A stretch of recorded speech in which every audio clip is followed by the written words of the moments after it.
Hello there, everyone. Welcome to episode 85 of the Play One podcast. My name is Tyler. I am your host, and I'm joined, of course, by Tyler over here. It's been a while. It's been a few weeks, but I'm happy to see you. Happy to have you back. Doing good? Yeah, I'm glad to be back for the second time now. A little inside baseball here. We're running this intro back twice due to technical difficulties. But I'm still ready to go, still ready to rock, ready to talk some God of War. Because I go for the whole spiel, but I haven't played a ton. Just some Pokemon, but did be God of War like 2.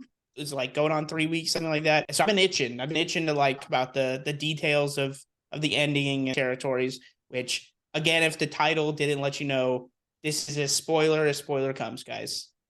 Yeah, we're getting all like real in-depth spoilers.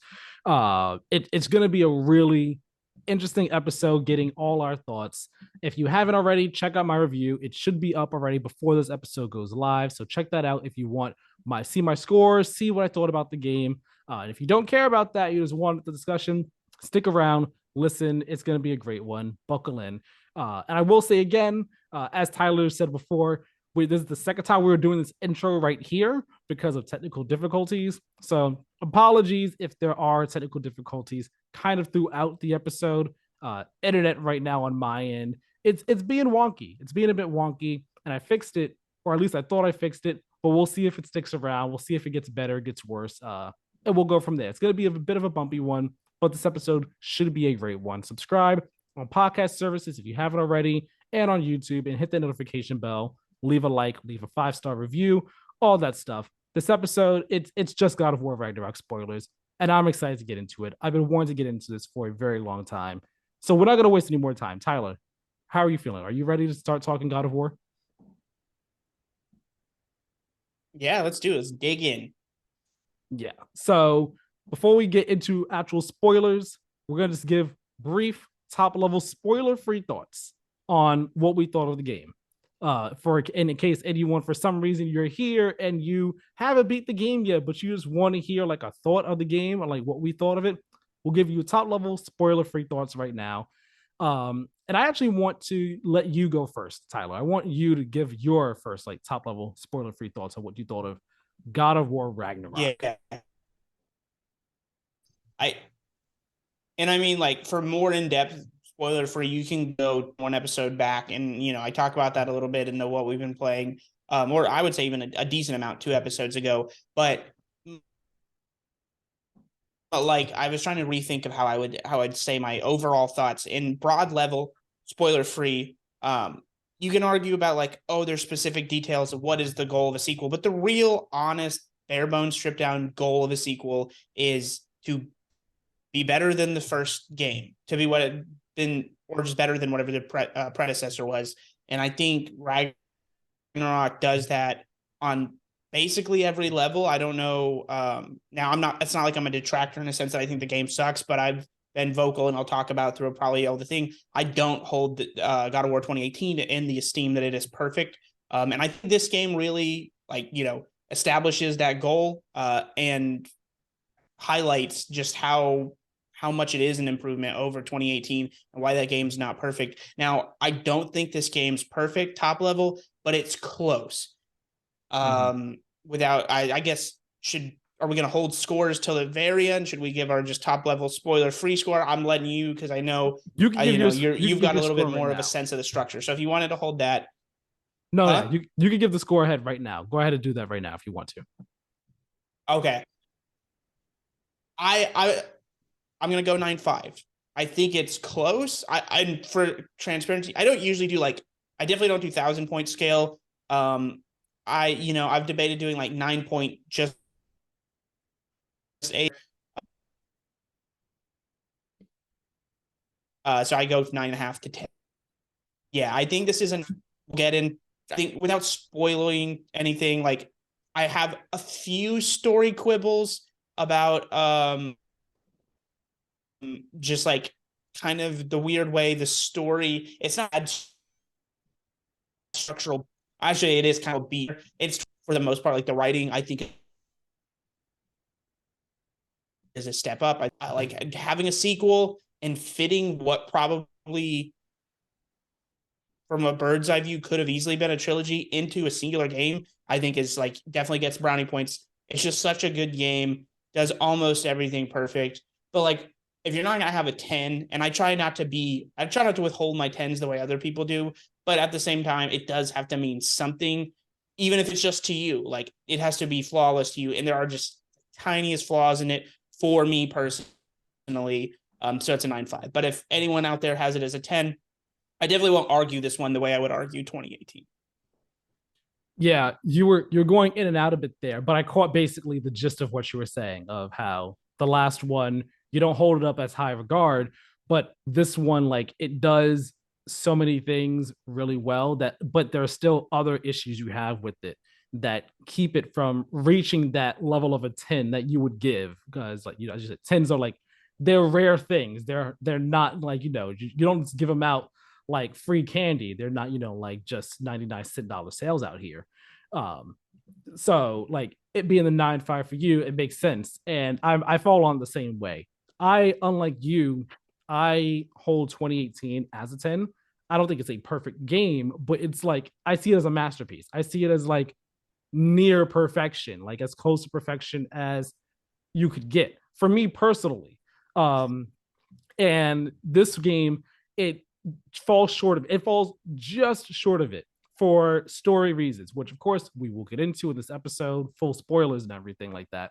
Um, but for me, Ragnarok, it it doesn't do like so many things that are like brand new, it for me refines everything about 2018, or at least majority of everything about 2018 that worked so well. It refines those things and makes them even better in this game. So it's like 2018 was a 10. This game, for me at least, from a gameplay perspective, from a story perspective, and all, was already starting off like really high. It's like, all right, you already like, I don't want to say peak, but you were already like basically peak performance before. Like how much better can you get from peak performance? And their answer is just we'll make a tweak here, make a tweak there. We'll throw in a little addition here, a little bone there. Nothing too major because we'll work, if it's not broke, don't fix it.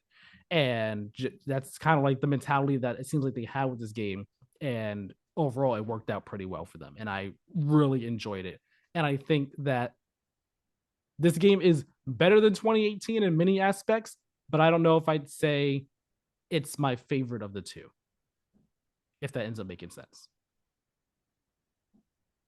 Yeah, I get that. You're just so you're cutting in and out too. So it'll be interesting. I think if you want me to send you my recording, which I don't usually we're inside baseball here, but like it may complete, you know what I mean? Like it may be a better version for the podcast. Just so that way it's like a not messed up version of each of us. Yeah. Yeah, I get what you mean. This is my own personal, like, I think just quibble with, yeah, like I think people have a gut feeling, feel a certain way, have heavy nostalgia for it. And because there's no like objectively, you can't say something is like, there's no real way to quantify that it's better.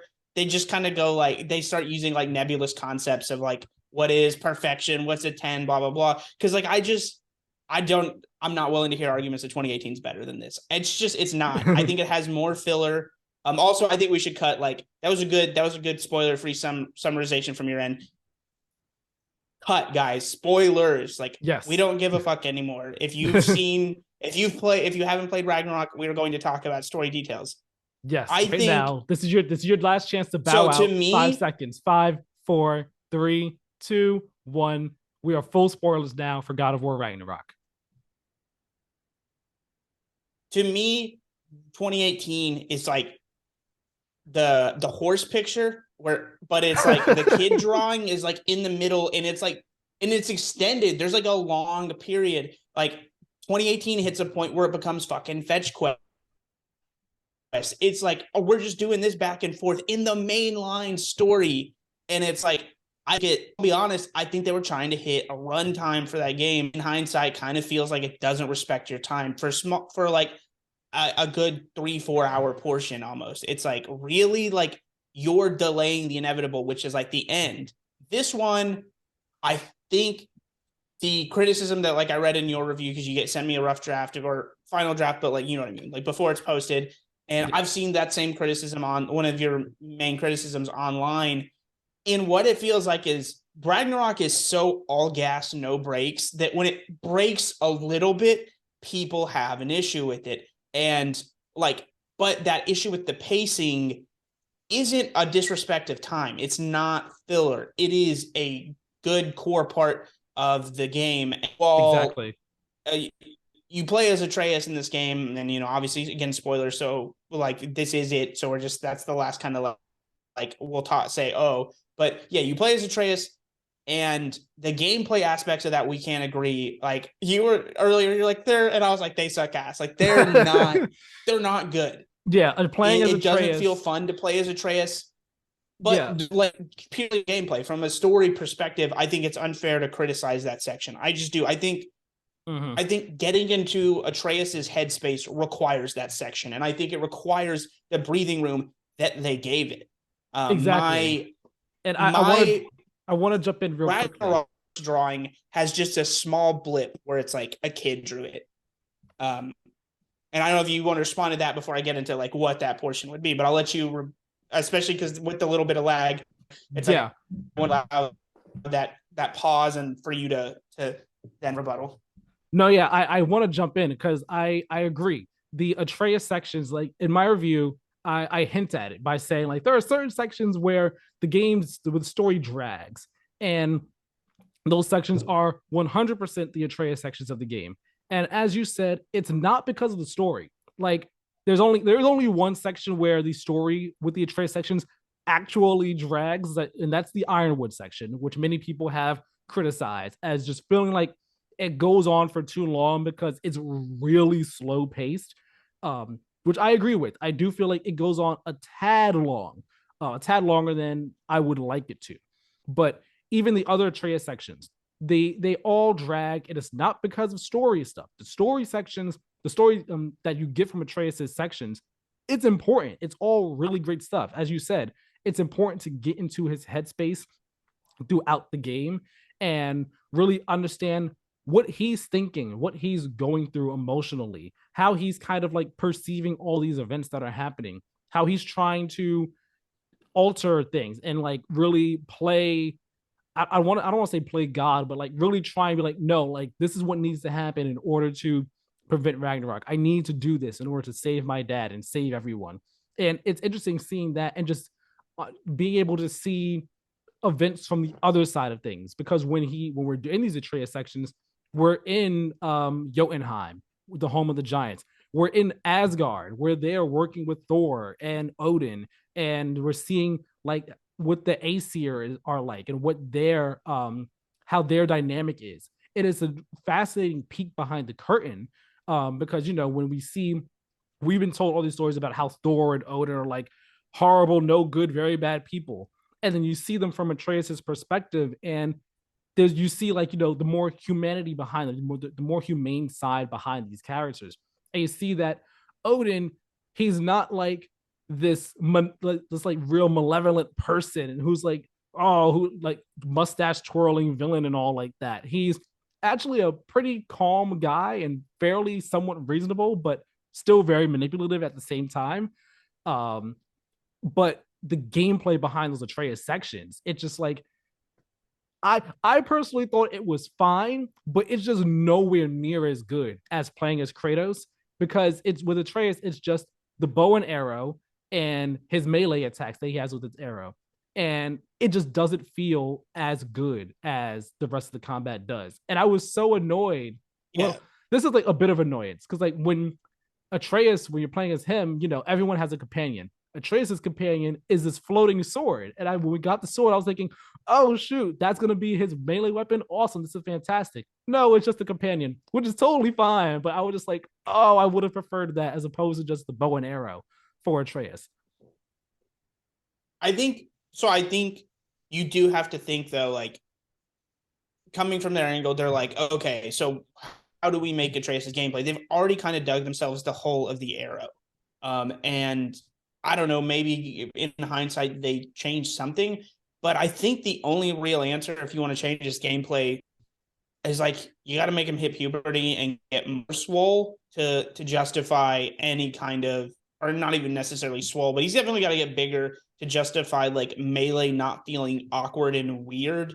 Maybe even more so than like the bow and arrow, which again I hated. But like just stepping away from it, it's like, man, those parts were not fun from a gameplay perspective, but I was so engrossed in the story. And I Mm-hmm. didn't have a problem. This is one of those things, someone that likes artsy films, that likes artsy games. I kind of think everyone has ADHD brain when it comes to pacing, because I just didn't have a pacing issue with Ironwood, period. Like, full stop. I enjoyed it. Like, I didn't think it ran too long from a story perspective. Gameplay wise, Ironwood didn't focus really on combat, so that wasn't as big an issue. You know what I mean? Yeah. Um, but yeah, it. I think what you touched on, to cut back a little bit. Like, to me, this is just where it dunks on 2018. Is it's a game that understands perspective and writes in fully fleshed out perspective so well. Like, Odin, top level scumbag, but like enjoyable top level scumbag. Like, he Mm-hmm. chews those scenes. Like, he is just an absolute schmoozer, charmer. Like, but that's, you understand why that's compelling, especially from someone as naive as Atreus, or even what's Thor's daughter's name? I'm blanking on that. But Through. she is yeah, she's also roped in. And then having Thor's, I forget the wife's name, because again, it's Sif. been 3 weeks. So give me a little bit of, yeah, Civ or Seth. Sif. Sif. Lady Sif. Seth, yeah, Lady Sif. She, I mean, first up, hold up. Sif is hot. Like, I was like, God damn.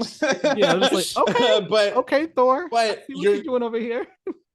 yeah, you're thinking it's being set up for like, okay, yeah, she's a hot, but she's gonna be, just absolutely like evil, and you're like, okay, I kind of dig it, I get where they're going.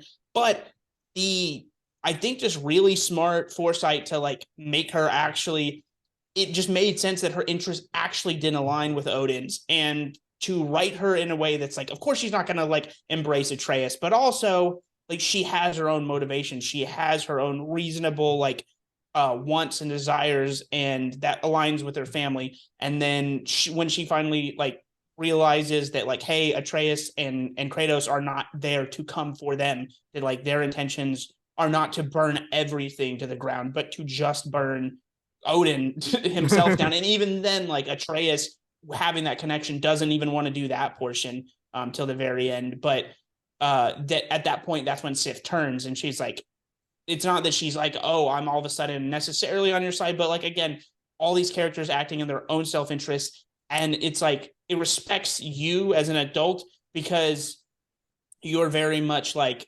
hey, I'm not a dumbass. Like, characters don't just act like convenient plot cut-ins and cutouts.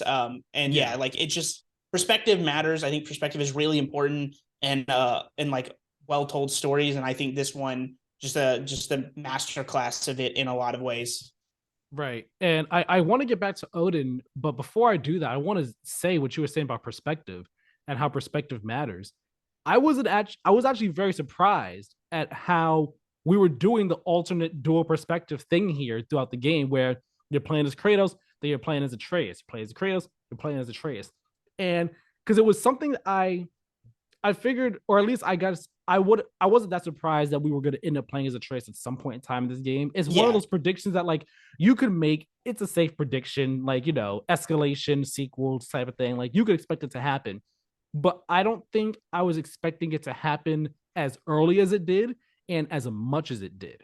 And I don't think I was expecting those sections to be as, I guess, big or prominent as they were in terms of like just building out Atreus' character. Like, I was expecting it's like, oh, it's just like a brief section where like Kratos is injured or something, and like, you gotta play as Atreus to back him up or whatnot. Similar to like The Last of Us One, where you play as Ellie for a brief section of the game. I was maybe expecting something like that, but not a thing where it's like, oh no, we are getting, it's one whole story here, but we're getting two sides to the story to, to fully understand each of these characters, to understand Atreus's motivations and his feelings on everything, to understand Kratos' motivations in his feelings and thoughts and everything. And I thought it was, like I said, you could say it might have been a safe thing, but I feel like it was actually kind of a bold decision to do it as much as they did in this game, and to have those sections be, again, specifically the Atreus sections, be as long as they were. They weren't just like half-hour things. They're like, at least an hour, hour and a half whenever they happen. And it was something that I really, really enjoyed, because especially when Atreus isn't there, he's gone, and you have it's just Kratos on his own, whether he's with Freya or someone else. Like, you're getting the perspective of Kratos and him, I guess, kind of trying to understand why his son would do the things that he did. But he's also trying to be like, I hate that he did this. Why did he do this? He needs to come back. But I actually really care for him. Like, I'm sorry that like I kind of pushed him away, and him understanding why he shouldn't have done the things that he did, and been as, I guess you could say, hovering, controlling over Atreus as he was.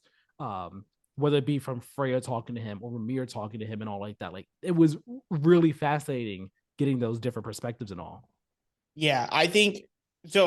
The part before I forget, I want to clarify. I don't think it's safe to do switching perspectives. I think if you look at, we pull back on a broad timeline, the history of video games here, pulling that switch, which I have, even though I haven't played Metal Gear Solid 2, I'm well aware of the classic switch to Raiden as the playable character for, I believe, the entire game. It is not well received. People do not like Metal Gear Solid 2 for that reason. A lot of people don't. Other people hold it as a masterclass. I feel like it's either you like 1, 3, and 5, or you like 2 and 4. I don't know. That seems to be the overall thought process. Let me know if I'm wrong about that. But that was not well received, generally speaking. The Arbiter section in Halo 2, not well received. Obviously, we know how the crying fanboys reacted to Last of Us 2 part 2 trying to give us perspective. I mean, right. You talk about something that's not well received. So I think it's almost it's risky trying to pull that off. Now, of course, we're all naturally a little more okay with it because it's Atreus, and like we've grown, it's the father-son dynamic, and we've grown a little more fond of him. Right.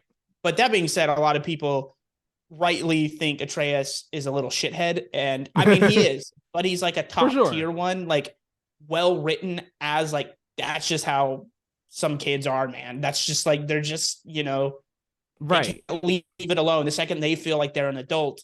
And again, it's like giving Atreus his own motives, and we understand why he's doing some of the things he does. But again, it's all about perspective. We get a bird's eye view perspective of everything going on, realize like why, if they would just shut up and communicate, everything would work out. But again, that's trying to mirror reality in real life, where it doesn't always work out that way. And it's like, that's what you want though. And it gives you some perspective as a human of being like, oh yeah. But I think you talk about Kratos. I think he genuinely made the transformation from a bad dad in God of War 2018, yes, to a genuinely good one. Not just like forget there are, and he's acknowledged this in 2018. I think the good parts of that were about acknowledging that like you did that, you can't move on from it, like, or you can't erase it from you, but you can move on as a person, because that's all you really can do. You're not allowed to wallow in self-pity forever. But you have to like not do those things anymore. And he doesn't, it moves from, because people were like, oh, it's about the dad stuff. But I always thought Kratos was such a terrible dad in 1. And he objectively kind of was. Like, he's good at protecting Atreus, but like as understanding this human being that you're raising and connecting on an individual level, he's so bad at it. Right. And he becomes genuinely good at it. He's willing to learn and change, and establishing communication and like ways that like, hey, we're gonna, like, instead of reacting with rage, which he never really does towards Atreus the whole game, like he just genuinely makes an impressive transformation. And I think that was like more important than him ever dying. You know what I mean? Like, that's more shocking. Like, him dying would have been, I think, pure shock value, and like not pure shock value, but it would have been like a thing that everyone felt like we finally need or we want. And instead of giving us that thing that we thought we maybe needed, instead it cares about the character more than it cares about eliciting an audience's reaction. It cares about like what would be the most satisfying ending for Kratos in a non-fan servicey way, just that makes sense. I think we got that. Yeah, and like I'm happy that Kratos didn't die. And this is something I actually wanted to a big point I wanted to touch on. Like Kratos, his story in this game was amazing. His journey as a character in this game itself was spectacular. And then when you take his journey as a character as a whole, from the first God of War all the way to now, it's just it's transformative. Like it's obviously it's transformative, but it's like he's an entirely different person. Like we all yes, we knew Kratos had a family before in Greece, that he cared about his daughter a whole lot and everything like that. But we never saw the the emotion, the care, that familial, that parent feeling from Kratos in the past. We just knew that he was like, oh, Calliope, Calliope, I want Calliope. And but now it's like, no, he has his son, as you were saying. He was not a good parent in the first game, the first in 2018. That was all about him understanding he needs to be a good parent, understanding like, all right, this is my son. How can I'm the only parent he has left now. I need to be a father to him. And this game starts off with them both like in such a better place than they were in 2018. Like 2018 ended with them being like, all right, and now we are on the steps to having a father son relationship, a real one. In 2018, it starts off and like we see the fruits of that. Like Atreus comes into the cave with the dead deer, and he's like, "All right, where are we gonna go now?" Chris like, "All right, we'll go home." And Atreus like, "All right, cool. I'll get the wolves ready." And then he steps outside, and then like Atreus gets them ready and all. And Kratos literally just puts his arm around his shoulder. He's like, "Ready to head home?" And he's like, "Yeah." It's like, "All right, let's go." Like it's like a little thing like that just says so much about how their relationship has changed, how Kratos has changed himself as a parent, and how he sees Atreus. And even when, again, another moment shortly after that, when they get back to their home and Atreus is putting everything away and stuff, and Kratos was about to do it, and then Atreus is like, "Oh no, I got it, Dad, don't worry." And Kratos just turns and like just gives the smirk, just that smirk of like, "That's my boy right there. Like I'm proud of him." It's like I love that. Like right away, I'm like, "This is great." It was a And great ending. Yeah, yeah, it was just a phenomenal ending, I would say. That yeah, right, that smirk was great. The curtain pull of the like backside of that thing was just phenomenal at the very end. Seeing what the prophecy said, and then like getting that, like I'm sure they thought maybe it was more of an aha moment, or it was for me, it was just like, oh, that makes sense. But it also just destiny, go blow yourself. like right, it's not real. Like you make your own prophecies or not. They're just, right. Yeah, I really enjoyed that because like it was a callback to earlier in the game when Odin pulls up on Kratos and is like, "Hey, I just want to talk," and he basically throws in Kratos' face that like, "You're a god, but no one's ever loved you or like worshipped you as a god. No one's ever praised you for being a god. Like all everyone ever has ever done is feared you."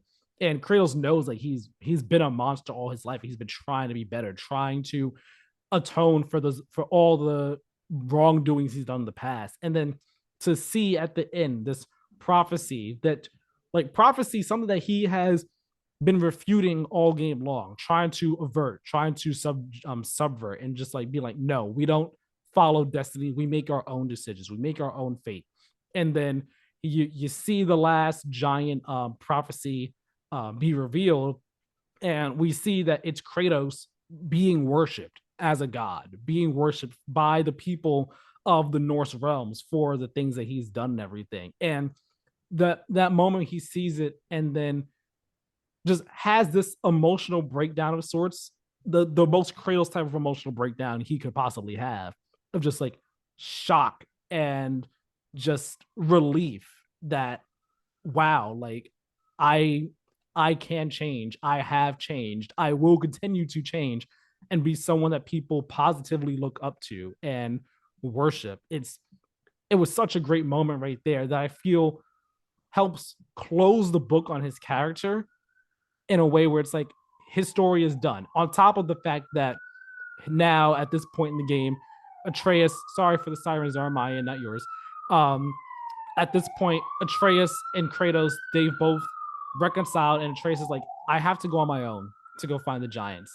And like, I want you to come with me, but you can't come with me. I need to do this by myself. And that line that Kratos says, where he's holding back tears, and I think some come down, but he's choking up, and he just says, Loki goes, but Atreus stays.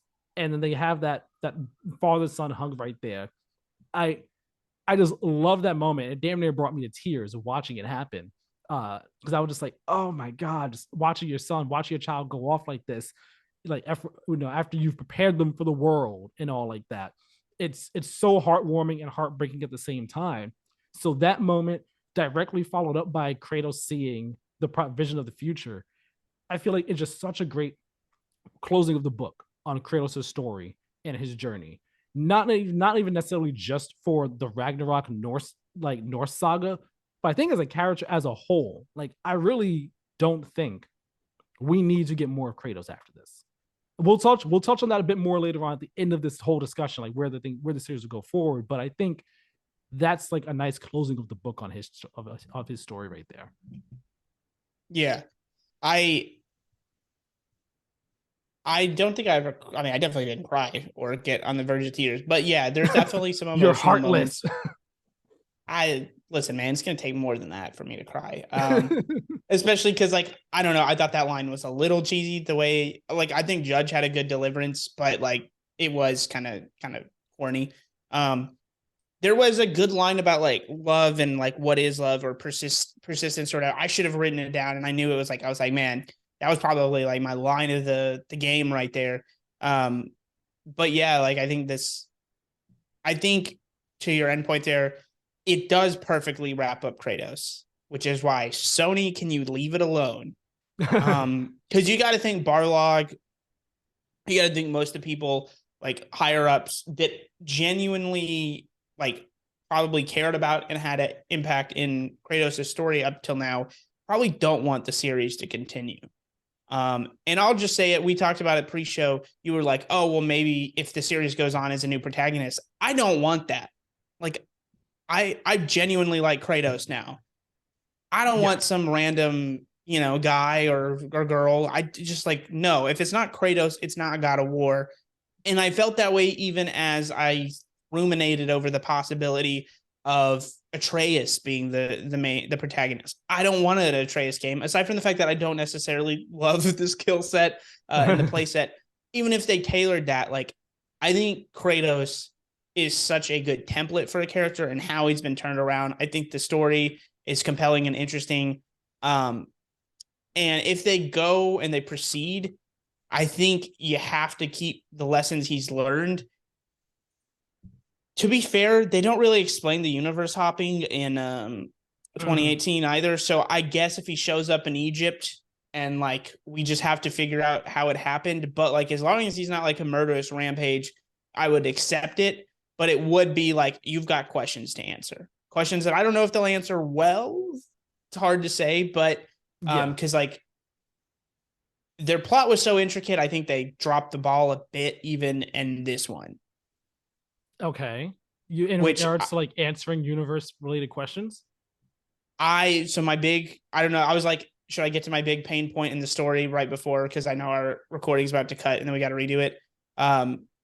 For me, it is the damn it, what's his name? The giant Tyr. It's the Tyr swap with Odin. I just from a logistical level, I'm like, I don't buy it. Like, I think they wrote everything around it, and at the very end they realized how stupid it was and we're like, can't undo this anymore. Like we're too deep. And it was just like, fuck it, let's go, let's ride, this is what happens. And it was just like, it's the one moment where I stood and I was like, no, like you don't respect your audience in this moment. And it was interesting because I talked about, hey, did you see that clip where one of the game directors, or I forget his name, but Eric he was Williams. Talking he was doing a spoiler cast with the Kind of Funny crew, and he talked about Corey Barlog telling him they had their 3 things, and one of them was being Brock died. And I don't have a problem with Brock dying. Love Brock, but like I get it. Like you need an emotional beat in a story. But it feels like they were very decided on how that was going to happen, that they didn't and that they wanted Tyr, but they wanted it to be different. Like, I get what they were going for, but I think it jumped a lot of logic hurdles for me for it to be like it was just Tyr it was Odin the whole time. It just was a little too like we're really fucking doing it. Like I was just like it was one of those moments where I was like in hindsight, I was like, I can't give it a 10 for that alone, man. Like, I'm sorry. No, there's got to be a standpoint here. It's just like, I mean, I love Breath of the Wild. It's my goat, but I've told you before, I like how it's just like story doesn't matter. Like, if you're going to do that, do that. But when your game is like around the story, having this giant pinpoint for me, that's just like, again, that's the portion of the horse that's like, there's this little sliver, and it's just the ugliest, most hideous kid drawing ever with this beautifully detailed horse all around it. And it's like, you ruined the picture, you ruined the painting. Wow. Okay, I was not expecting that to be the moment right that's there. it. That's my story pain point. I have to ask then, what did you think? Because clearly you probably had a moment in the game where you're like, oh, that's going to be what it was. What did you think my story pain point would be? I mean, I think it was probably I think it was the Atreus stuff, but I'm trying to like think about all the events in the game that happened, right? And I think it was probably I think it would have been the Atreus sections as a whole, maybe similar to me. Just because again, gameplay aspect of them, not the story stuff, but the gameplay side of things. I definitely wasn't thinking it was the big Tyr reveal and all like that. Which when it happened for me, I was of course surprised, shocked by it, but like, oh wait, hold on, what now? Huh? Because of how sudden that shift seemed, where like Tyr's like, all right, we got the horn. All right, we're doing this now. We're going now and everything. The only good thing I'll say about it is that I do like that it paints Brock in a great lighting, even at the very end. His intuition, it not passing the sniff test for him, great. R.I.P. Brock, legend going down. But right, yeah, I don't know. I'm guessing you didn't have an issue with it then, but it was so rushed that I feel like even the way they kind of like let's not think about that for too long. I think that alone tells you that the writers and everybody involved with it knew, like, yeah, like we didn't really want to have to explain it because we didn't know how we were going to explain it. Like, I get that it's like, oh, it was just Odin, but I feel like without scrubbing through, and I haven't meticulously scrubbed through, I just feel like there are parts where it doesn't line up or match well enough. And like, you know what I mean? Like, I guess whatever, if you're going to be like, he's a god, he can project in two places with his consciousness in two places at once. That's bullshit hand waving. Like, come on, man. Like, that's dumb to me. Like, don't center your story in such an important part around that kind of like hand wavy Marvel blockbuster ass logic. Like, you are a smart blockbuster. You are so like, we talked about this being a game about perspective, and like the real thing is you could have just not had that moment if you weren't hung up on the Brock thing happening, right? Which is where I think sometimes writing in those specific moments can be to your detriment. And I know that's generally how like the writing process will work for a lot of people, but sometimes I think you got to reevaluate, like, is this idea dumb? I think you might have been there with Brock. You should have given him a different way to die. Like, I'm okay with wanting that emotional beat, but like maybe it's not with the double reveal that we all rush past. You see, I feel I liked it. I liked the moment, but I can understand why some and why you might feel like it was a rushed out of nowhere thing that felt like it happened just to happen. Not Brock's death, but again, the Tyr reveal and the way that happened and all. I can understand that because it is one of those things where it's like in the story, Odin's been keeping up the facade for so long, and he's clearly like a master manipulator that it's like, really, this is the moment you slip up. This is the moment you slip up with your facade after you've been keeping it going so well for so long. Like, I can buy that. It was like, it seems like it's a bit too convenient of a moment to have that happen, as opposed to like, all right, yeah, like maybe like, all right, well, now let's go do this and keep up the facade until Ragnarok is happening. And then he's like, oh wait, by the way, I'm not who you thought I was, and then kills them like as they're doing as Ragnarok is as beginning. I feel like you would have appreciated that more, or thought that was a better way to do that type of reveal, as opposed to, hey, we need all this to happen at this point in time because we need a major emotional beat right before the climax of the story. Um, which I see what you're saying. I enjoyed the way it worked out though, because it just really adds on to um, it adds on to the relationship between Brock and Sindri, and it really builds on Sindri's character, who I feel like is the unsung like goat of this game in so many ways. Like he's very good. Yes. he was like him and his brother in the first game were just like comic relief in a sense, whereas in this game they are still comic relief, but there's more to them than just that. Like we see that there is an actual character behind the short elf that curses and the short elf that is really germophobic and all like that.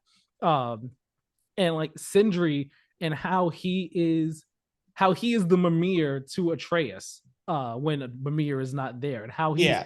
trying to help Atreus, you know, work through his, you know, his search for identity and who he is and all like that, finding his place in the world and trying to be like, hey, like this isn't the best thing for you to do. Like, are you sure that like trying to get these answers, are you sure that going to Freya for help is the right thing to do right now? Are you sure that like searching for maybe going to Asgard is the best thing to do, given all that you know that they have done to us? Like, it's not the best thing. And it's seeing, I feel like that moment when Brock dies works so well in the moment for Sindri is because like with Sindri's whole story and their relationship in hindsight of the two of them hating each other in the first game, but then coming back together. And then we have this game and they're working together real well. And Sindri is just, he's giving so much to Atreus and Kratos and everyone. He's helping Atreus. He's giving time out of his life, and being like real secretive, trying to help Atreus find out these things. He's letting them them into his home and all like that. He's he reveals the secret that, hey, my brother actually died a long time ago, but I brought him back to life. Didn't do it perfectly, but I brought him back to life. And he doesn't want him to know about it and all like that. And then just to have all that ripped away bit by bit, just his trust that he had in Atreus gets ripped away by Atreus betraying him and, well, quote unquote betraying him and accidentally attacking him and all. The trust gets taken away. He loses that trust of the safety and security of his home and the secrets that he has given to Kratos in the mall. And then the final definitive loss of his brother, where like this can't be fixed right now. Like he doesn't have his whole soul. His brother knows it. His brother found that out and everything, although he didn't want him to find it out. And now his brother's dead, and not just dead, like he can't even go to the afterlife at all. Like having all that ripped away and having Sindri's, I guess you could say, the wall that Sindri had built up for his character and for his person, his being, having it like bit by bit crumbled and picked at and just like torn down to the Sindri we get at the end, where he's just like, get the fuck out of my face. I hate you all. Like, I hate you all, even if you didn't yourself stick the blade in my brother and destroy my whole fucking world, you still destroyed my world. You played a part in it, and I hate you all. Burn in hell. Get the fuck away from me. And like, I was just like, damn, I felt so bad for him, but I was like, he's not totally wrong. He's really not all that wrong. And like, yeah, but the way things shook out for him, which like, again, perspective. I saw his perspective in everything, was because of how well written it was. So at the end, when he comes in and it's just like, yeah, ain't no more dwarves dying for this shit. Like I'm here. I'm gonna help clean up the giants' problems because you all can't do shit right. You all got my brother killed. You all took everything from me. I'm gonna take care of this. Oh, you're gonna put Odin in a fucking giant marble? No, we're not gonna do that. He's going to die. I'm gonna fucking destroy that thing. His soul's in it. Now his soul is gone. It's done. It is what it is. Yeah, my brother didn't get to have a soul. Odin sure shit is not going to. Yeah. Word. Yeah, I don't get me wrong. I really love Sindri. I don't know who I would have as the unsung goat of it. Like he'd definitely be in the conversation.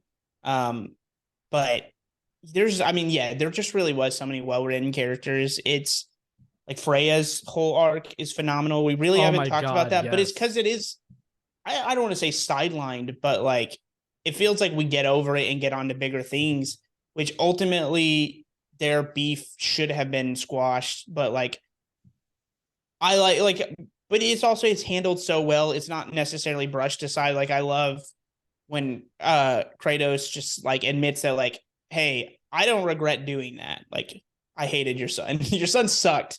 But Right. also like I do regret not giving you the choice of your own life. Like I took that Exactly. agency away from you and I promise I'll never do it again. And Exactly. it's such a good moment.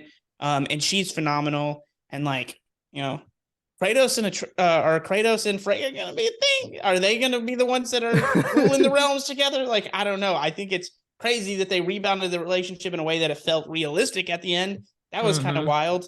Um, Right. And it's like, I enjoyed having Freya along with us for the ride because one, like you said, she's such a great character, such a fascinating character. But also, we've never had like an adult on the same level of Kratos with him along for a journey, doing anything. So it was so great seeing him be able to like talk with someone that's on the same level as him, the same level of understanding, of wisdom, of strength. Just yeah, being able to be like, hey, just talking, shooting the shit, sharing wisdom with each other, counseling one another on their different issues and everything. And that yo, was so great and everything. my favorite line of like throwaway dialogue was whenever they're like, I would assume you got this one. I don't know. I don't think it was side quest related, but when they're talking about like, I think when Mir's talking about haggis and missing all that, and she's like, they're like reminiscing over like very hearty, like winter laden like foods. And they ask Kratos if he misses any like comfort foods, and all he says is like olives. And I was like, I remember great. I was that. like, that's such a great comedic line out of Kratos of all people. But it's like also, it also makes sense because like of course, a in Greece, like the treats were different for sure, and you're not thinking hearty stuff, but also like, I mean, he's jacked. He's probably not out there eating like all like like sweets and whatnot, but like the man loves olives. That tracks. That makes sense. Um, and also like living somewhere cold, not being as used to it, I can relate to that too. Like I starting to realize like, man, I've been in the heat my whole life. So a layer to relate to Kratos, and it's just like pining for somewhere that you're not anymore or whatever. But like, I don't know.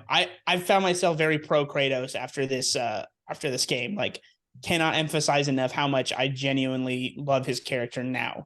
And in a way that I was more Exactly. like I liked how they addressed everything that came before 2018 in 2018, but I was not like remarkably pro Kratos after 2018. Whereas now I'm like, that's my fucking guy. Yeah, Yeah. Like I this love is Kratos now. this is the dude. This is the man right Yeah, here. Like no one emotional maturity now. Yeah, right. Like I feel like Kratos could arguably be one of the best characters, one of the best gaming characters of the past like decade, I would say. yeah. And Sony's.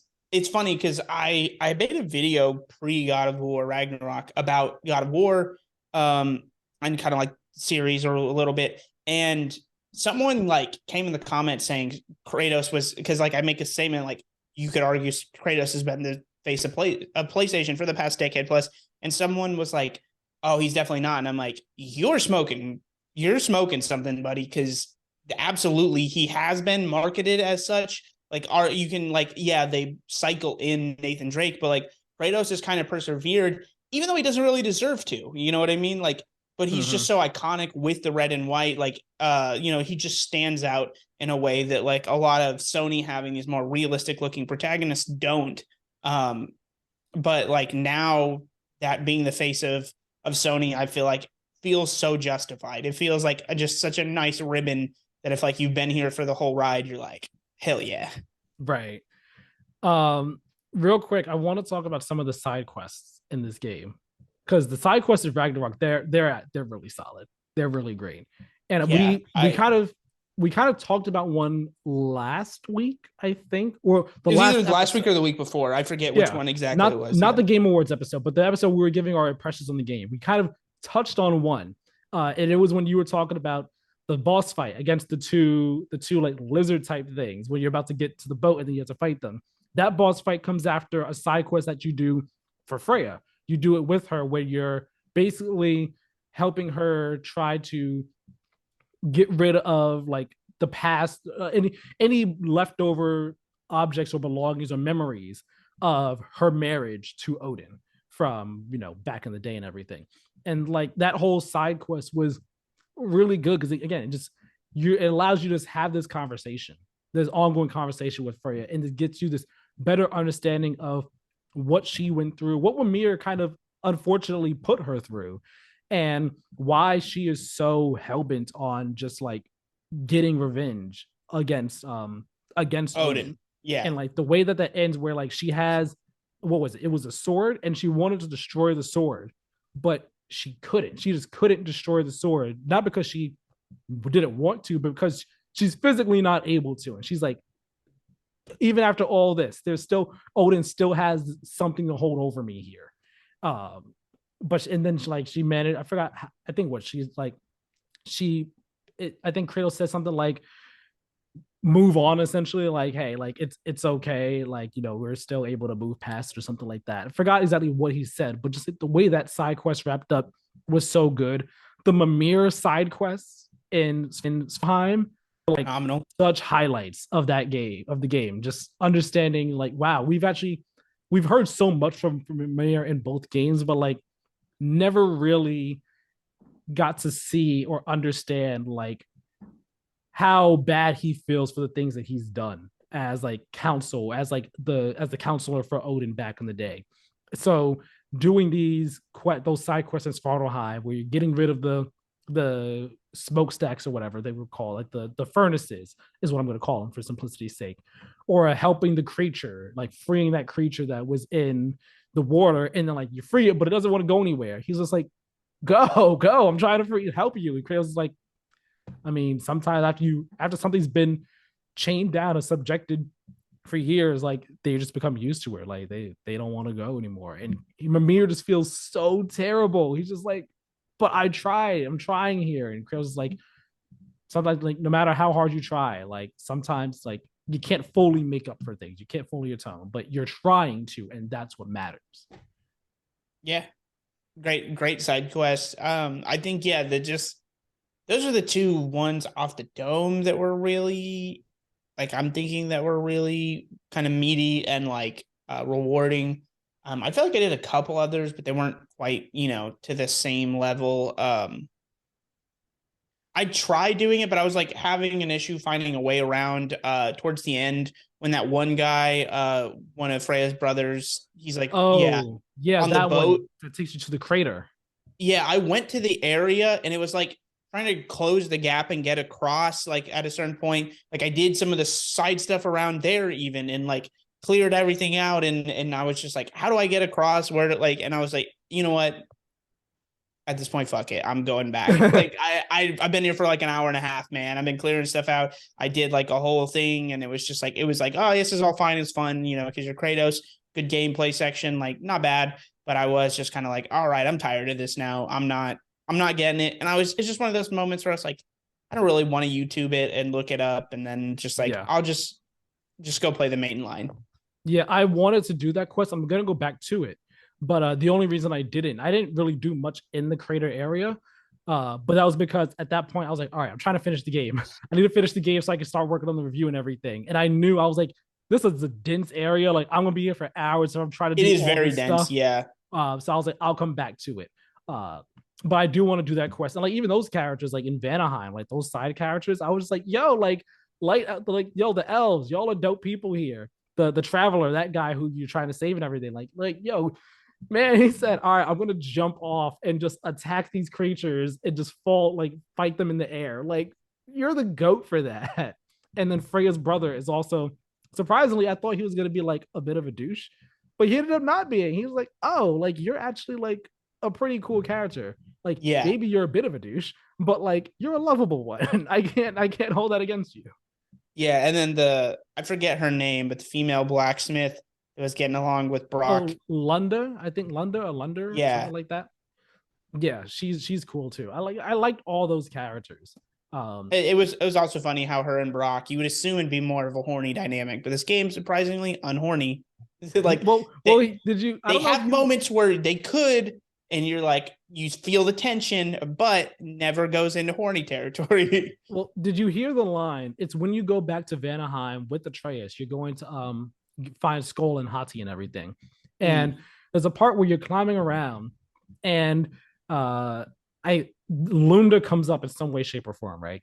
And Kratos is like, who was it? What was it that said? I Oh, think Kratos and Mimir are talking about it. Yeah, where yeah, he's and just Mimir like, is like, yeah, she's a bit friendly and everything like that. And Kratos is like, what does that mean? And Kratos is no, like, well, don't. Kratos. So, and then Kratos later on when he's with Atreus says to like stay away from her or whatever. But then Mimir is like, yeah, he's too young for her. Like she's got Right, ethics. right. Yeah, Yeah. That line, I thought that was like a funny line right there. I was just like, yeah. of course that would come up. Because you do have the Atreus and what's her name tension, Oh yeah, which with is Thrud like, and all. yeah, I forget her name though. Like, Oh what's no, her name? Anger Boda. That's what you were talking Angravona. about. Yes. Yeah, she like that's a great tension, but it's like it makes sense because Atreus, while obviously going through puberty, is also like awkward. He's never really talked to girls before, so it's like it is just like it's a little cringy, but not in the like in a realistic way, not in the like oh haha. It's like in that like we've all been 14 before 15, and it's just like very very well written, but like in the worst way where you're just like Right. uh And like even with them, like I never had like a romantic type of tension dynamic from them. It was more like a like you said, like the awkward, oh man, Atreus this is my first Atreus's time. intention was 100%, you know what I'm saying? But Well, we don't yeah, know if it's yeah. necessarily like I like that the game leaves it a little ambiguous. Is she just is she nervous because of the prophecy? Is she also like also basically have those feelings somewhat towards him. Obviously not towards his level because he's like peak teenage horror. Like Atreus is like about Yeah, it. like I didn't think he was fully about it, but like they're definitely you could definitely tell that Atreus is into her. Atreus is into her, not just as a I think friend, he's but like fully as a bit about it, more. man. I didn't think he was out there Because trying we've to got be to like weigh it on the non-horny scale of the God of War universe, right? Or of the northern because obviously Greece is busting out. That's a whole different that's a whole different scale. But for the northern one, we've got pretty low horny standards. I would say Atreus had probably the singular most horny intentions of any character in the whole game. I don't think it's close. Like he's very clearly like trying to bring himself back up. Like why is he over here like, oh, we can be together because he's 14 and he's just like, this is the only girl that's ever looked at me like this at all. Like, something's got to happen. he's like, you're a giant, I'm a giant. We should work on repopulating the giants. You Yeah, know what I exactly. mean? Let's go repopulate. Jotunheim's looking kind of empty. There's many places we can repopulate around here. Your grandmother's kitchen. She might be an issue, but no problem, no problem. We can work around that.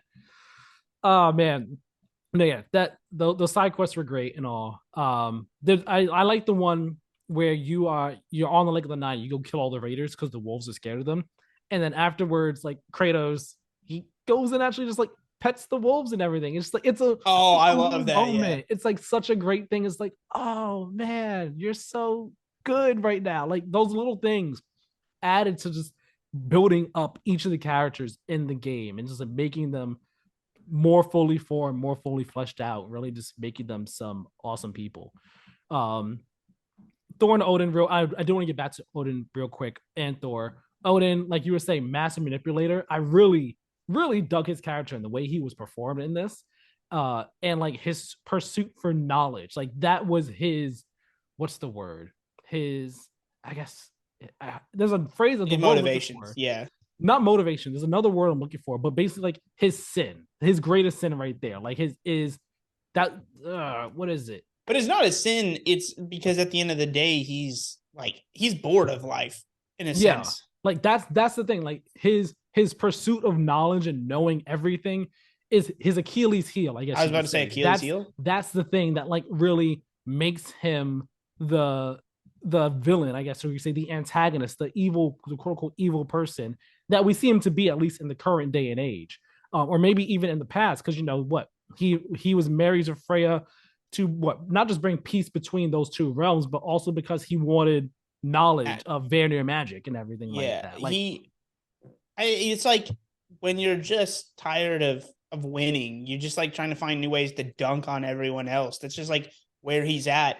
But like that's kind of the whole point with like mythological gods. You like it's boring if they're just perfect. yeah, Which is, Kratos is Achilles heel, which is interesting because it's gone now, but was always his desire for vengeance. Is always his desire for revenge, never being able to take the L and like let things just go. And that's gone now. Like we saw that at the end when he had a chance to like, I'm back to the old me. He rejected it. Like he's yeah, truly a different person. And so it's like it's interesting now because he is a god, but he doesn't want to use his powers for anything nefarious or bad or any bad intentions. right. And he doesn't have that Achilles heel, so it makes him to me more of an interesting character, but not as maybe not as tragic anymore. Not as like, oh, if he couldn't stop tripping over himself. Right. And And Thor is tragic by comparison. Thor very exactly like Thor is. I feel like which there's an I interesting thought the parallel between like Thor and Kratos right there. yeah, I think it's a good contrast, a good dynamic. I also thought it was interesting that like Thor's always been played obviously as he likes to drink, but like that they went full blown that he's an alcoholic and working on not being an alcoholic was definitely an interesting angle. Um, Right. And like he's just so unhappy with his life. Like he is basically he's Odin's hitman in a sense, but like yeah, he doesn't necessarily want to be, but he feels like he has to be in order just like just to keep on living and keep on getting by in life and everything like that. And he's bought so much into that idea that he doesn't even see how his father is ruining his life and ruining his relationships and everything like that. He's just so all in on I'm the hitman. Like I'm the hitman and this is what I gotta do, like because I enjoy killing people. Like I enjoy killing people because I have to. yeah. I mean, he's definitely like there are moments where he just like enjoys the death of others, which I think objectively probably makes him not a great person, but like you again, just the perspective of always trying to write motivations, write actions that make sense for the character. The game never really steps out of that line of thinking when it makes sense that he's actually like, well, you over here now making a lot of sense and justifying it. And I'm not always the smartest person, so maybe I should listen to her. And then, of course, that's the moment where Odin's like, well, if you're not going to just do what I say, Fuck you. Fuck you, you're yeah, like dead. you're dead now. I Because like wonder. Thor may not be the best person, but he's not actually a villain. He's the point and shoot gun, just like, go kill that person for me. And it's like he's strong. There's power levels to this, and he's near the top, man. He's as powerful as it comes. The like him bringing Kratos back from the dead moments wild early on in the game. I was gonna all right. I I'm was not gonna done with you yet. That was crazy, man. Yes, that was I was gonna ask like before we wrapped up like some of our favorite moments. That right there It was was sick. just like I'm sitting there fighting him, and then he knocked me down. I was like, okay, I guess I fucked up. Oh no, no, no. I'm not done with you. I say when you die. It's like, what? You killed me and brought me back to kill me again. I Yeah, love it. it's a relatively restrained like big budget blockbuster. I would say there's not a lot of like for I think the best. There's not a lot of like corny get hype moments that belong in a Marvel movie or for like Dragon Ball Z. Like again, there's levels to this, and but like that's definitely one of the moments. But it's like it feels earned. It feels sick. It's like trying to establish like yeah, Thor can probably he could kill Odin if he had wanted to. Like nobody can really stop him. He's the only one getting in his own way here. Right. Like it really establishes like we already knew Thor was a threat beforehand. Like when he first shows up and everything, he's a threat. The way he just when Odin says make it quick, he's like, all right, finally about time. Snaps, just tosses it. It's like, oh, okay. It's And you're going just going down, right? flying. Right. Like it's going down. Like, okay. Like we already knew he's a threat. But that moment right there where he brings you back to life to beat your ass some more, it's just like, oh, Yeah, you are every this time dude. it's like clearly trying to not reference, but like it feels like the mirror version of the Balder fight early on in one. Yeah. Um, but this one feels not more earned, but like the powers feel more justified because I feel like you're looking at Balder and just being like, well, this is bullshit that he's this powerful. Like, come on. Whereas Thor, you're like, yeah, we're lucky we got out of that one. It's a good thing we got out with that fight stopped when it did, because who knows how that was gonna end. Yeah. Yeah, that was awesome. Question for you: what did you think was inside that, like the realm tear that Odin was trying to look into?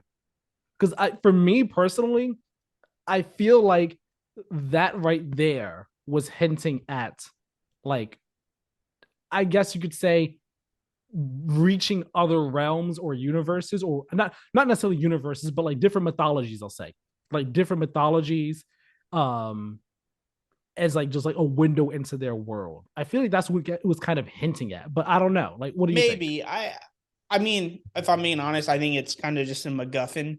Like I don't know if Yeah, they I don't think they necessarily have an answer. It's just yeah, like we need like as well written as Odin is, I mean, you can definitely take like an approach of like, well, his motivations kind of sucked in comparison to how good some other people's were. His was just like, I'm looking for knowledge and this mask magically has it. But like realistically, yeah, that would probably make, if you're gonna go like fan theory levels, like yeah, that would probably make the most sense. Is like whatever Kratos did to hop universes, we assume this is tied to it.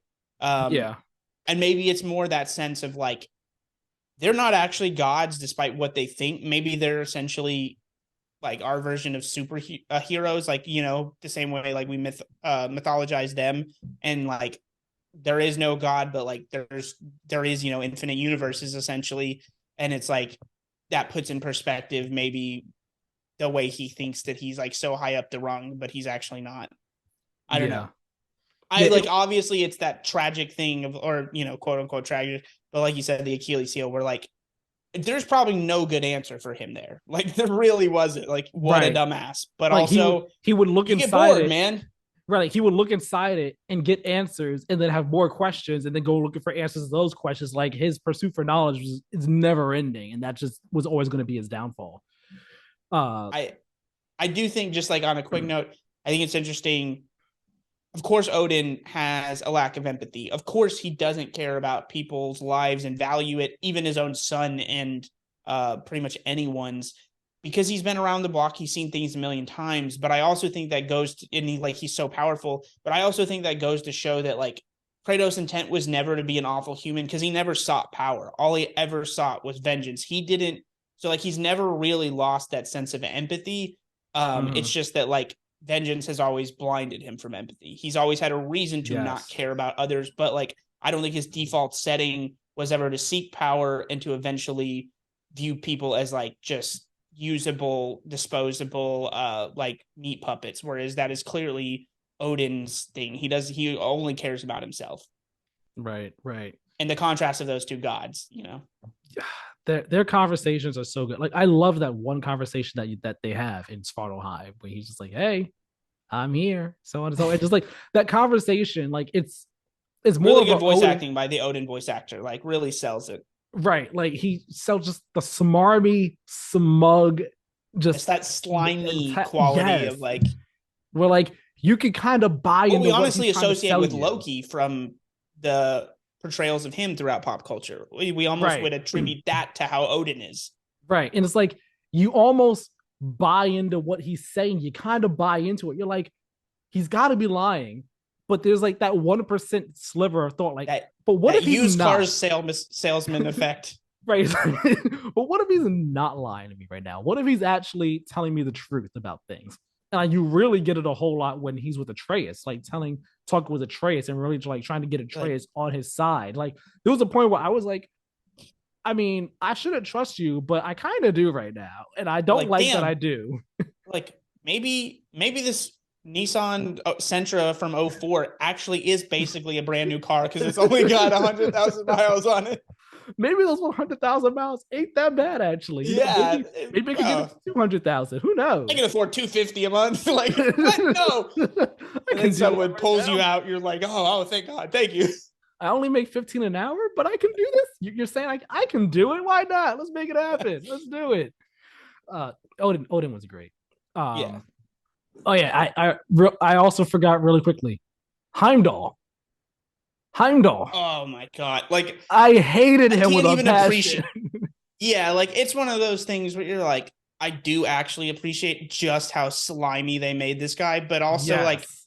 I can't even like I don't want to actually give it any credence. You're just like, just fuck that guy 100%. You're like, Oh, no, like we're not even totally. Like from the moment you meet him, I'm like, oh, even who is this? And then he's just like being such an asshole. like and it makes sense why he is too, given his power, but Right. also like yeah, there's just no Like part where you're like, yeah, I want him to survive. Like, God, like God, when he came with us to Helheim, right? When he came to Helheim, and then he's like, "All right, yeah, I have my own mission. Don't mess this there's up." And then he messes like everything goes to shit and stuff. And then he comes back. He's like, "Oh well, of course this would happen. I can't wait for the Allfather to find out." It's just like, I oh God, screw you. he's 100% some deranged weirdos out there favorite character, and I just want you to know I hate you, and you and I don't know, like I don't know why you are the way you are, but just no, fuck that like guy. like it was so good to kill him. It was so like I of course I didn't want Kratos to do it because I didn't want Kratos' character like to revert back to start, that fall back to how he was. And I'm happy he didn't. Like after he was like, I did what I had to do. I'm not a monster though, and became better, so on and so forth.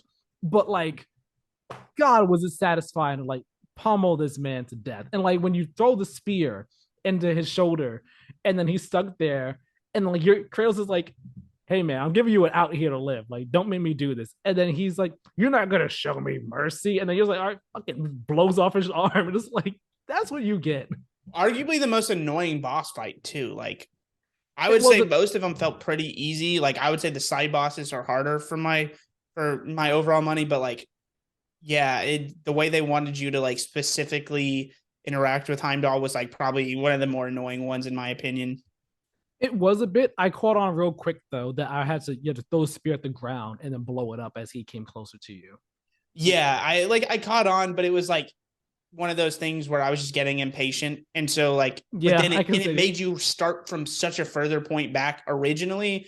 And then Mm, the latter half of the fight is a little bit easier. yeah, But just kind of just the same way he's annoying and gets under your skin. That's how I felt about the boss fight. yeah. What do you think of the spear, by the way? Because I it's enjoyed the not. spear. Yeah, Yeah, it's not my we favorite weapon, but the more I've used it, the more I actually come to like it. I really dug it. I'm not gonna lie. Power rankings, it would be two behind the axe. The axe, it just rules. The axe is goaded for sure. But the spear was a close too. I was surprised how much I love that damn spear. I was like, another weapon, blah blah blah, and then like 20 minutes later, I'm like, let's go. Yeah, like, it's dope. It's a cool weapon and everything. I think I'm just so used to using the axe and the blades that I forget about the spear sometimes. And then I'm Nah, like, oh wait, yeah, let me use the spear as well. And it's like toss, toss, toss, bang, I did bang, not like bang. using the chains in this like game. They just didn't feel fun to me. They never felt like Interesting. they never had that tactile feel that I guess I got from the axe and the spear. Just like where it felt satisfying. It felt like every hit counted and I felt it and it felt good. And it was just like, yes, like I'm getting rewarded for like buying into this combat system. I just never felt that with the chains. It just always felt like it reverted back to what God of War used to be, which is very just like hack and slash. It's all kind of button mashy. Whereas like I just never felt that way with the axe and the spear. Interesting. Yeah, the spear became my cousin's favorite weapon. He said that he loved it more than the axe and the blades, which I'm like, that's a bold claim right there. That's real Listen, man, I bold. was almost there. Like, I don't know. Maybe if I Wow. ended up platinuming the game, that would be how I feel. It feels good. It's like that in that because like I don't do a lot of with the axe. I didn't do a lot of the like spin moves and stuff because to me is like a little disorienting when I'm running around trying to trigger those like long distance, those ranged options. Whereas like the spear is so instant or so like it's just so smart the way it's set up to where you just you hit them, they stay there for you, and then the second you hit that button, it just like explodes on impact. I think it's just such a smart way to do the ranged options while also being very viable for close range. And Yeah. also one of the easier weapons for me to parry with. Like for whatever reason, I felt like the animation, like I would just, maybe it's the way my eyes are interpreting the screen or whatever, but like I would be more off parrying whenever I'm using a different weapon. Like the blades, no chance. I'm not parrying shit whenever I'm using those blades. The axe was 50-50, and I feel like I was hitting like 70% accuracy on like when I wanted to parry versus actually parrying when I was using that spear. Yeah, Like the animations just felt more clear the way my vision was interpreting it, you know? Yeah, I actually had a tougher time parrying in this game than I ever did in 2018. I was like, yeah, you know I what? I'm never not gonna. parried in 2018 and never asked me to, really. This game, there's moments where I was like, oh, so you're forcing me to learn how to parry. And I was like, fine. It's that meme from Bob's Burgers where he's just like, fine, but I'm going to bitch the whole time. That was me learning to parry. Yeah, I was like, I used the Dauntless Shield, which is good for, which is like better for parrying for a good chunk of the beginning I of the think game. I But used that one too. yeah, but then after a bit, I was like, all right, my parry skills is like way off from 2018. I switched to the stone wall so I could do my just focus on blocking and go from there. If I needed to, parry, I'll parry. And then once I got the face shield back, I was like, all right, now we can do either one if I want to. Which that was another thing we didn't even touch on, but I thought it was awesome. We got to see Faye. We had those dream sequences with her and everything, which also helped inform Kratos' decisions and everything, especially that final one to be like, I will be a general. I will open my heart to this world and open my heart to everyone and be the person that they need to be in order to live. Because if I just don't, then like I'm not gonna be able to live with myself, and I will die. And I think it was Faye that said that line about love that it's like slipping my mind. But yeah, that I thought Faye was a really interesting character. Definitely interesting to see her and Kratos, like, you know, just overall their interactions and whatnot. Definitely like the moment where you're like, I don't know, you were expecting something different, right? Like I didn't expect how she looked. Yeah, it was like the opposite of Sif, where I was like, God damn, versus like, oh, okay. Kratos went from like what he was doing in Greece to the opposite. He got very it kept with the theme of Norse. It's like, this is unhorny for sure. No, I thought like it was, I don't know what I would expected from Faye's appearance. Maybe I think I might have expected like her to have brown hair as opposed to like the more of like, I definitely expected brown hair. Blonde. Wasn't expecting her to be a redhead. Yeah, but like especially with like the whole Horizon thing, right? Like a lot of bows, Sony first part. I'm not saying obviously that she's Aloy, but like if you're like, this is Aloy's aunt, you'd be like, I buy it. But no, yeah, I enjoyed her, and this would be a nice segue into like just like any of our favorite moments from the game, and one of them for me was the last night before Ragnarok begins, where Kratos goes good moment. Right, he goes to go to sleep, and then Trace is like, actually, I want to sleep in here with you. Can I do that, please, Dad? And he goes to sleep, and he's like, tell me a story, please. And Kratos is telling the story of essentially how this man is accepting death. He's accepting that he's going to die, and he's ready to die. And then Kratos has the dream, and like as he's saying the story, like he's clearly getting choked up because like he's basically, at first I thought he was just telling a story about himself. I didn't realize, oh, it was an actual story that he just related to. But he's basically choking him like he's accepting that he might die and he's ready to die at Ragnarok the next day. And you have the dream that night with Faye. And I think this is when she says the line about love. I don't remember specifically what it was, but at the end of the dream, she basically says to him, like, open your heart and like allow yourself to, it's to love like, this world and to love these people and love the world itself. Like, don't close yourself off from it. Open yourself up to it, essentially. Maybe it's pain is love persisting, or grief is love persisting, something like that. It's like good. You sure you're not taking the line? You sure you're not taking the line from WandaVision? What is love? What is grief if not love persevering? Yeah, no, it's in that vein, but I felt like it's like done better, less corny, better, and also Faye's delivery is just killer on it too. Yeah. I liked a lot of the small moments. Just it's interesting because it's this dynamic of a bombastic sequel in a lot of ways that's so pacing wise, all gas, no brakes, but it's like the small moments are what really made it for me.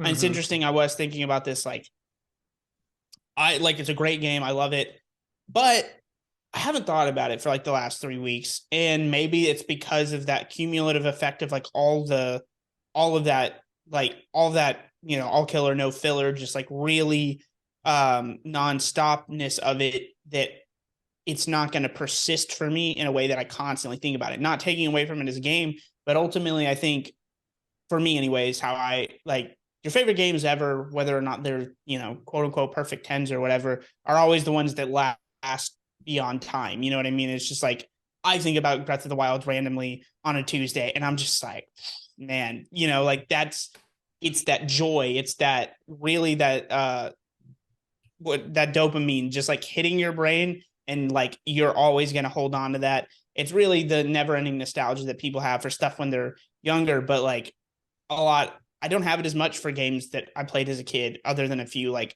I actually have that more as an adult.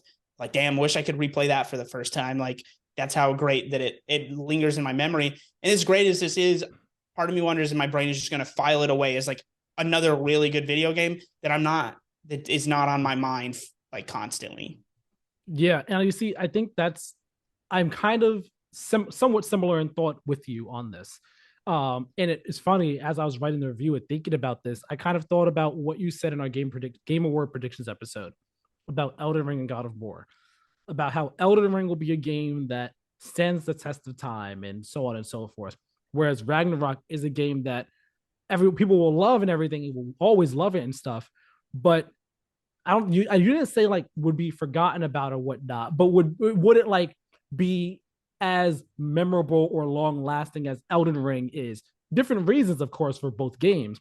But I thought about that, and then I thought about how I feel like Ragnarok, for me personally, is a better game than 2018, but I don't know if I'd say it's my favorite over 2018. I think between the two, I think 2018 is still my favorite because I just feel like it hit me so much harder, and that could be because it was unexpected what Yeah. that game was going to be. Whereas this one, you go in knowing, okay, it will be more of what 2018 did, with some new things and refinements and everything. And I feel like that might be why this one doesn't surpass 2018 as my favorite, although it is objectively a better game. Like in Yeah. just about every single way, it is from from writing, story, gameplay, so on and so forth. It is just a top-notch game. And Yeah. one of my favorite moments in it, like one of my favorite, like you said, the little things. It's like so many little things that like are some like the best moments. And one of those, it's so little that you could miss it if you're not paying attention, I think. But it's when you're doing one of Mimir's quests in Svartalheim. And Mimir said something, and Kratos calls him brother. And I was like, you just Yeah. called him brother? I was like, oh my God. Like it just a look, just one word like that just spoke volumes to me, just about Kratos again, how he's developed, how his relationship with Mimir, how he sees Mimir and how he holds him up as like a brother, as a really important person in his life. I was just like, oh my God. I love that. Yeah.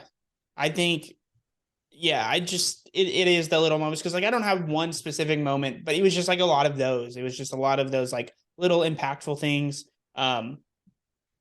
Like I don't know. It's funny because in theory it should stick in my brain the way, like, for example, Yakuza 0. That game lives rent free in my head, and it does. One of my favorite things in media is when it balances insanity with like just insane highs with like weird lows, not like bad lows, but like just like the way it handles itself so seriously that it lends itself to the comedy. It lends itself kind of like the anti-Marvel, like the way they constantly throw in jokes and don't take things seriously, and it reaches a point of meta-ness where it's like nothing really matters. Jokes aren't as funny, like things don't land with the same impact. Whereas like having this just absolute batshit, we're taking ourselves so seriously, and then also having like Kiryu and like all these ridiculous situations, it's like it just balances itself out so perfectly. Whereas like that middle ground is like, what, like, are you taking a stance here? Like, what is any of this? And like God of War has that, I think. Like I think that line about olives is funny because of everything going on in the surrounding areas. But ultimately, I don't know, maybe it's also just like a AAA effect. Like when you break it down, Yakuza 0 doesn't feel like, it's not really a AAA game. It doesn't even feel like a AA game. It feels like some weird indie that someone got to make as a passion project and out of love. And Breath of the Wild is so bizarre because despite the pedigree, despite being Nintendo, it just feels like you gave someone the reins and said, like, make your dream Zelda game. And they went and they did it. It doesn't feel like, oh, this is the sequel to Ocarina, one of the most, even though obviously I know it's not, but it felt like they were going in such a serious direction. And it's like all of this self-important stuff in so much of Zelda. And then Breath of the Wild was like, fuck it, we're doing our own thing now. And so it's like, maybe those type of games resonate with me, where as much as I love this, I love the nuance in it, it just feels like another big AAA video game at the end of the day. And Elden Ring has that thing where it's like, hey, what if we took everything we like about Souls game, but we made it even wilder? So I think there's some of that, and I think that could be why it stands the test of time. Yeah. I another just big moment of mine was when you're Kratos, when you're fighting the Valkyries in at the I'm going to call it the center of the world in Muspelheim, and Kratos and Atreus, they both Spartan rage out at the same time, and then they just do their combo. Atreus is fighting as the bear, Kratos is just beating ass as well, and then like it ends, and you just have that awesome, just awesome shot of the two of them standing back to back, bear and father. I was just like, let's go, like get hype right now. And same when Ragnarok is starting, like they blow the Gjallarhorn. And shout out to Bear McCreary. His score is amazing in this game. And just the way the music hits in that moment when you see all the realm doors in Tyr's temple light up and open up, and the music is just swelling. And Kratos gave his speech, and he looks at everyone. He's like, ready yourselves, let's go. I was just like, let's go, get hype. Like, it was just big things like that, little things like Mimir's Kratos calling Mimir brother, the reunion that Kratos and Atreus have at Helheim, where they kind of like they basically apologize to each other, like, I'm sorry for being the way I was, I'm sorry for being how I was. And then Atreus throwing the line back at his dad, where Kratos like, Atreus, I'm sorry, and he's like, don't be sorry, father, be better. Just like, oh, my beating heart, oh God, you're hitting me in the feels right here. Yeah, I think it's funny. I think like we both had those, just probably at different moments, because like all of those, I was just like, yeah, those are fine. And then I'm like, but I had them at these. So it's just interesting. But it is, I think for both of us, it seems like pretty persistently the small things. Because like, I think my only get hype one that really stood out was the like, I'm not done with you yet. That one was sick because it was so early. It left such an effect. And you were just like, okay, here we go. It's setting a tone for like who Thor is. And it was just cool.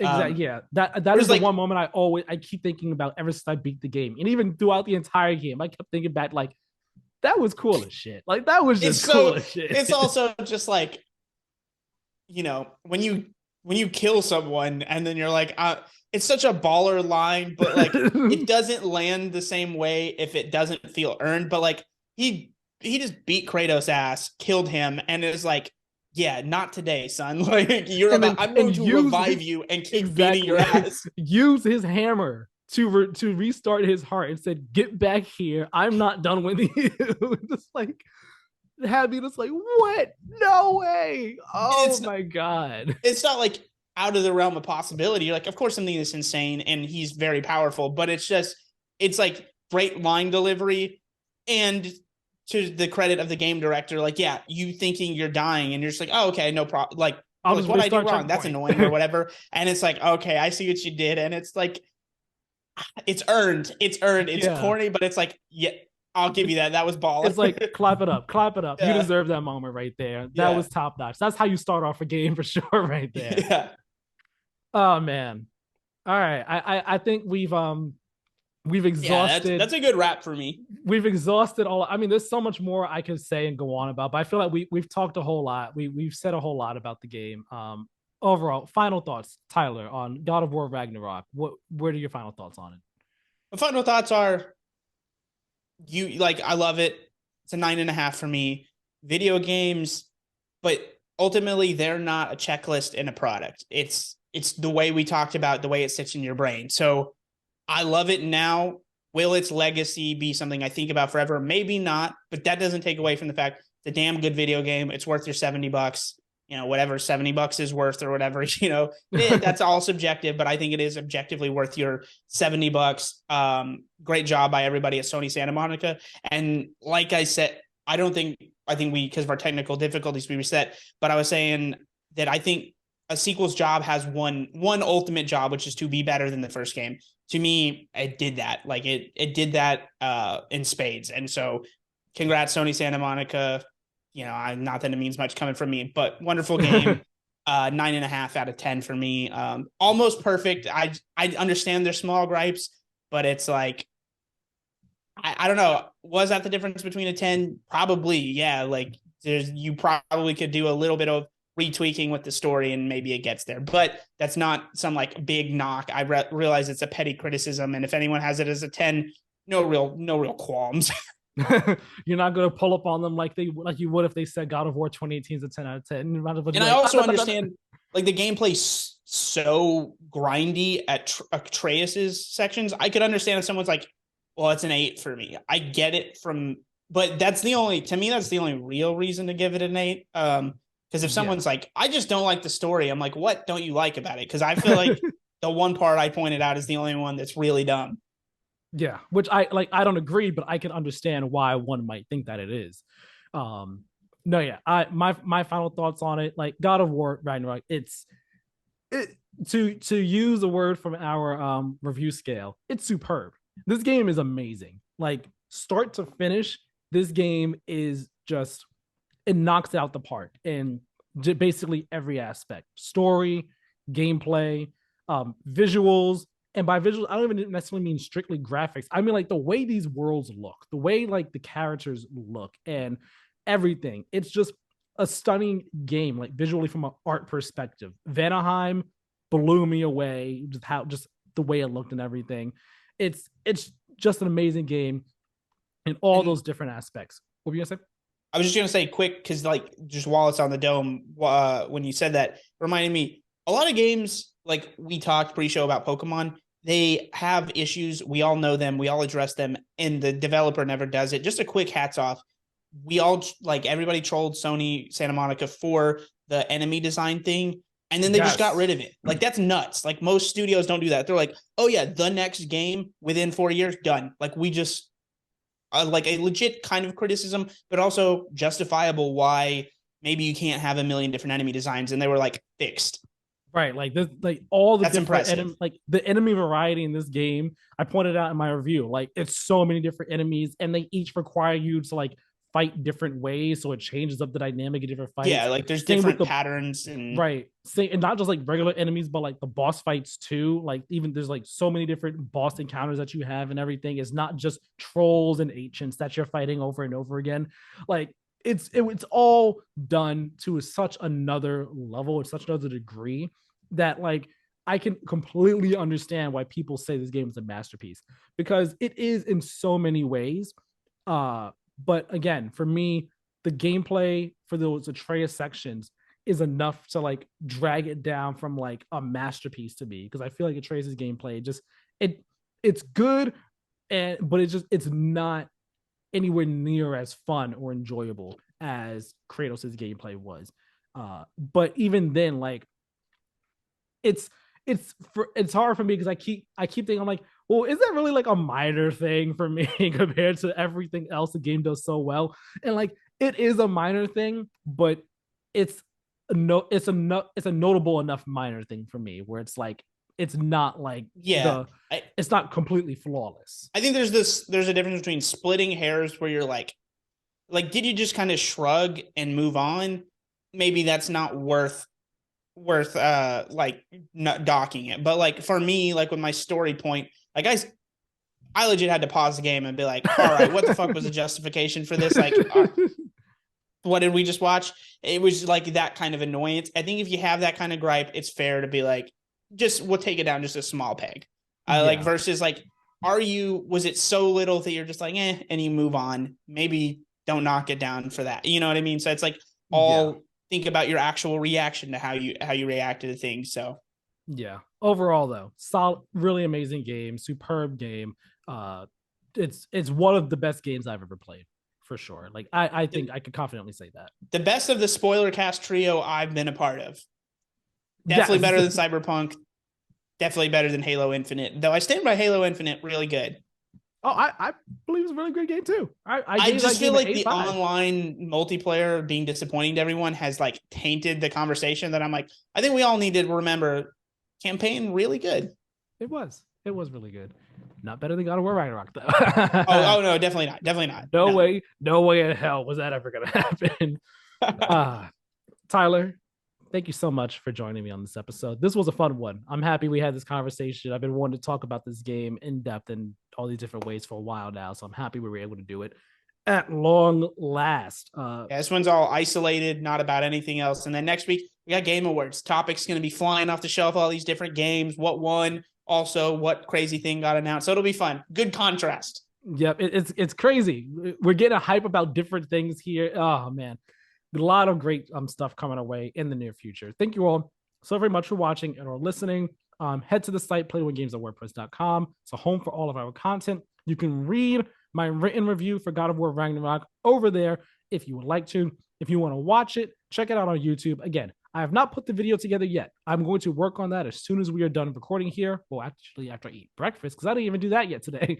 I overslept, so I didn't have time to do it. But I'm gonna work on that today. I'm expecting that video review is gonna be like 16-ish minutes. It's a long review. It's a long one, okay? Like 3,000 words or so. It's a long one. But it should be a good one. So go ahead, check that out. Hit us up on Twitter and Instagram at Play to Win Game. You can follow us there for updates on the show. You'll know if you follow us over there when the video and the reviews go live, because I'm going to say when it goes live over there. And if you subscribe on YouTube with the notification bell on, you'll know as soon as the video is up. So you can be one of the first people to watch it, be right there, first one in the door. Don't even have to worry about the bouncer that is the YouTube algorithm, although you still might have to worry about them. You, of course, subscribe on podcast services as well. 5-star review. It's very much appreciated. Comment down below. Let us know your thoughts on God of War Ragnarok. Well, let us know what your favorite moments were. Do you think it's a 10 out of 10 masterpiece? Did you have some of the same issues with that we did? Were you as horny for this game as some of the characters were? Do you believe, like Tyler says, that like this is like the horniest that it's been in the Norse saga?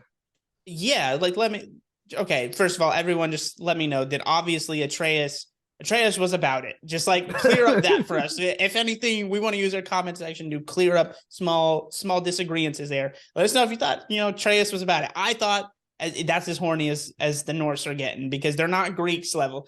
Greek is like hedonism, and in the North, they're like, it's cold, okay? We're cold. We're not as horny.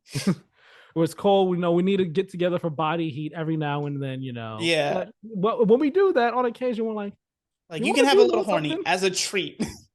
As a treat. You did good on the hunt today. You may have you get one crumb of horny today. Yeah, let us know. Settle the debate. Yes, leave the like, comments, 5-star review, all that stuff. Tyler, where can people find you? Good Game We Lost on TikTok, Instagram, and YouTube. I'll probably start posting the reels. I hear people like, now everyone's like, oh, I'm getting all this engagement. And I'm just like, oh, here we go again, I guess. I'll start throwing them back on. But pull me back in. I've had a content drought a little bit, but I'm trying to persevere through just like my slump. So I'll try and put out something about some stuff. Once I usually get the ball rolling, it keeps coming. So check it out if you want there. It's less unhinged than this, though. I'm never like, I'm definitely fully unhinged on the pod. And I love how unhinged you can get. It's awesome. Like, like sometimes we're focused in, we're dialed in, we don't get unhinged. But the days when we do get unhinged, it's fun. Like, yeah. It's just like, okay, this is the chaotic energy that we're bringing today. Cool. I like to think of myself the way like Greg has those moments where you're like, it's a bit, but also this is genuinely how he is, but also it's a bit, like that's 100% me. Like it's a character, but also like these are my inner thoughts. Like 100%. Right. Oh man, you're fun, Tyler. It's fun having you here. It's been fun, man. It's been a fun time on the pod. Yes. You can follow me over on Twitter at TylerMiller2496. I tweet about games and anime and stuff like that. I'm also going to say, follow me on Hive. There's been a bit of a backup. Hey, we're going to Hive as a backup plan in case Twitter goes down the shitter. My Hive is the exact same as my Twitter, Tyler24996. So feel free to follow me over there. As soon as Hive, is works out any security issues that they had going on, because they took the servers down for a couple days this week just to work on back end things. But yeah, that's it. Thank you all so very much for watching and or listening. Thank you, Tyler, for an awesome, really fun discussion. And we will talk with you all next time. Yep. Have a great one. Actually